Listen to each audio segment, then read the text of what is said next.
En France, les députés ont entamé lundi l'examen en commission des 51 articles du projet de loi contre le séparatisme qui vise à lutter contre l'islamisme radical. En parallèle, une charte des principes de l'islam de France vient d'être adoptée par le Conseil français du culte musulman. Pour évoquer cette charte, nous sommes en direct avec Mohamed Moussaoui, président du CFSM. Bonjour, monsieur Moussaoui. Monsieur Moussaoui, bonjour. Bonjour. Monsieur Moussaoui, la charte des principes de l'islam de France vient d'être adoptée par le CFSM. Le président français a salué à cette occasion un engagement net, clair et précis en faveur de la République. Pouvez-vous nous en dire plus ? Écoutez, le président de la République, effectivement, nous a reçus hier. Depuis que nous avons commencé les travaux, il a insisté, il tenait à ce qu'il soit régulièrement informé sur l'avancée de nos travaux. Hier, effectivement, nous lui avons présenté un texte consensuel qui a été préparé par les 8 fédérations composant le Conseil français du culte musulman. À cette occasion-là, il y a eu donc 5 fédérations qui ont pu signer. 3 autres ont demandé un délai supplémentaire pour faire présenter cette charte à leurs instances avant de pouvoir la parapher. Sur le principe sur cette charte, il y a un certain nombre de principes qui ont été rappelés. Le premier, c'est l'attachement des Français de confession musulmane à leur citoyenneté pleine et entière. Le fait que les principes de notre foi, de la religion musulmane et les principes de la République sont complètement compatibles. Nous avons également rappelé que dans nos textes scripturaires, l'égale dignité humaine est un principe fondamental dont découle évidemment l'égalité homme-femme, la liberté de conscience et de religion, la nécessité de permettre à chacun d'avoir son libre arbitre et user de sa raison, la lutte contre toutes les formes de discrimination. Nous avons également réaffirmé dans cette charte le fait que les musulmans de France ne souhaitent pas que leur religion soit instrumentalisée à des fins politiques. Donc elle rejette tous les mouvements qui utilisent la religion à des fins politiques. Et je rejette également toutes les ingérences de forces étrangères dans l'exercice du culte musulman.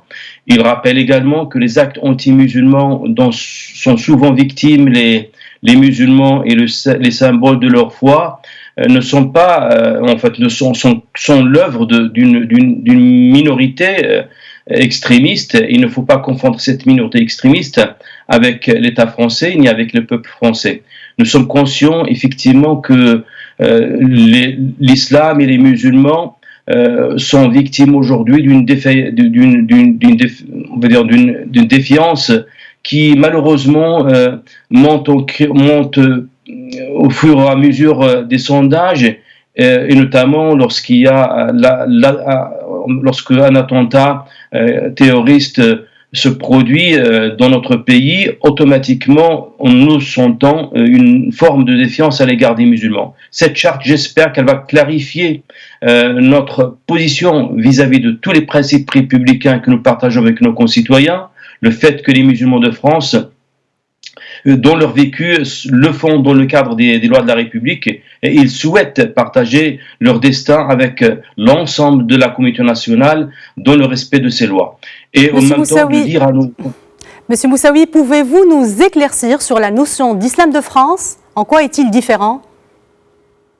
Écoutez, la notion d'islam de France, c'est une expression française qui s'applique à tous les cultes. D'ailleurs, lorsqu'on dit judaïsme de France ou christianisme de France ou catholicisme de France, ça signifie simplement qu'une religion s'organise au sein d'un pays dans un contexte particulier et avec une organisation particulière. Donc, de ce point de vue, je peux dire qu'il y a un islam de Maroc dans la mesure où il y a les majalis al-ilmiya, il y a des majlis al-a'la, il y a des institutions qui sont les piliers de la déclinaison de la religion musulmane dans le vécu quotidien des musulmans. En France, il y a aussi cette organisation particulière. Et il y a un contexte particulier, une pratique qui peut être empruntée par la culture du pays dans lequel nous vivons. C'est dans ce sens-là. Autrement, l'islam est un dans ses croyances, dans ses fondements, mais simplement il y a des déclinaisons sur chaque contexte culturel. Et cette déclinaison, nous l'appelons en France Islam de France, comme les chrétiens appellent christianisme de France. Monsieur Moussaoui, quel rôle joue le Maroc dans la diffusion d'un islam éclairé véhiculant des valeurs de tolérance et de partage? Incontestablement, l'exemple marocain est un exemple, je dirais, qui a fait ses preuves dans tout le temps et dans l'espace également. C'est pour cette raison que, en 2015, le président de la République, M. François Hollande, avait choisi de faire une déclaration commune avec Sa Majesté le roi Mohammed VI, que Dieu l'assiste, pour accueillir des étudiants et des étudiantes françaises pour se former à cette fonction importante qui est l'imama ou le murshida. On va dire le modèle marocain, par la stabilité qu'elle porte au sens credo, ce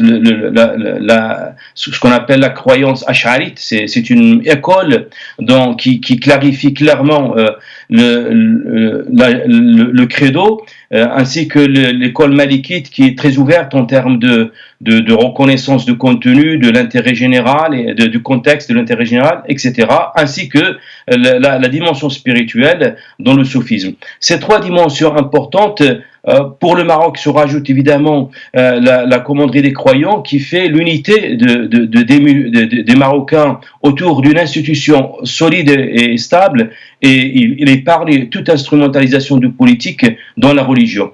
Nous souhaitons effectivement s'inspirer de ce modèle et nous le portons par notre formation, par notre passé, et nous pensons que c'est le mieux adapté à notre pays. Vous savez très bien que l'Andalousie a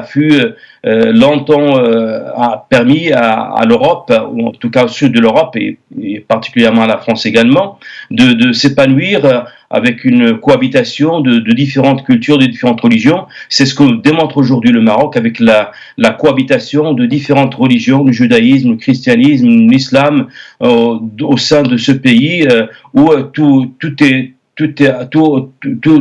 ses concitoyens ont la liberté de pratiquer leur religion en toute paix, en toute sécurité. Oui, absolument. Alors, au sujet de cette charte, Monsieur Moussaoui, vous avez évoqué une unité retrouvée au sein du CFCM, qui est composée de 9 fédérations. Toutes les parties ont signé la charte, à l'exception de 3 d'entre elles qui ont demandé un peu de temps. Pouvez-vous nous expliquer ce qui bloque? Écoutez, dès le 15 décembre, on avait déjà validé un texte à l'unanimité des 9 fédérations. Ensuite, il y a eu cet épisode du 28 décembre où la Grande Mosquée de Paris avait communiqué pour son retrait des travaux de la charte des CNI pour une raison inexpliquée pour ce qui me concerne. Ensuite, donc, il y avait ce retour récent, le samedi dernier, par bien sûr la volonté des pouvoirs publics de ne pas rester sur cette parenthèse de division.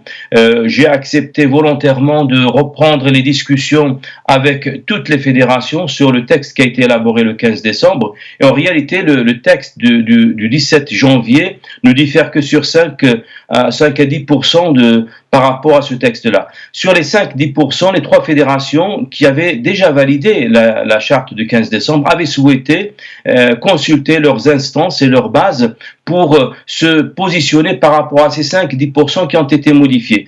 Et pour ma part, les 5-10% modifiés ne portent pas sur les fondements, sur les axes importants, essentiels de la charte. C'est la raison pour laquelle j'avais, en ce qui concerne notre fédération, l'avait validé avec d'autres. Aujourd'hui, donc, nous ouvrons bien sûr, je pense, la porte est toujours ouverte et je pense que les fédérations qui ont participé de façon active depuis quelques semaines pour l'élaboration de cette charte finiront par retrouver, je pense, ce consensus dont nous avons déjà annoncé l'existence dès la veille, avant de rencontrer le président de la République, puisqu'il y avait un communiqué de presse qui a été validé par l'ensemble, par les 9 fédérations, indiquant que le texte que nous avons entre les mains est une base qui regroupe toutes les fédérations et qu'il appartenait simplement à parfaire les 5-10% qui faisaient la discussion et la petite divergence qui existe entre les fédérations.